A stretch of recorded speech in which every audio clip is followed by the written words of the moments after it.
የቪዛ ኦቨርስታይ ድጋሚ እንዳያትገቡ እንደሚያደርግ ታውቃላችሁ?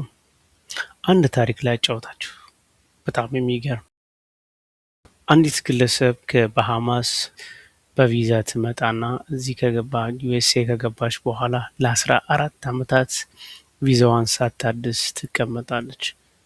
በአጋጣሚ አንድ ጊዜ ከስቴት ወደ ስቴት በምታደርግበት ሰዓት ላይ ፖሊሶች ፍተሻ ሲያደርጉ ያን ያገኙባታል። ስለዚህ ቪዛሽም ተቃጥሏል፣ መመለስ ነበረብሽ ወደ ሀገርሽ፣ እስካሁን ድረስ ቆይተሻል፣ ለምንድን የቆየሽው ብሎ በሚጠይቁበት ሰዓት የተለያዩ ምክንያቶችን እንደረደረች፣ ነገር ግን ህገወጥ ስራ ስለሰራች እሷን ከምትሄድበት ቦታ አስቀርጠው አሰሯት። ወደ ፍርድ ቤት ወሰዱ። ከዚያም በኋላ አሜሪካ እንዳትመለስ አደረጉ። ይህ ሁሉ የመጣው ከምንድን ነው? ከእውቀት ማነስ ማለት ነው።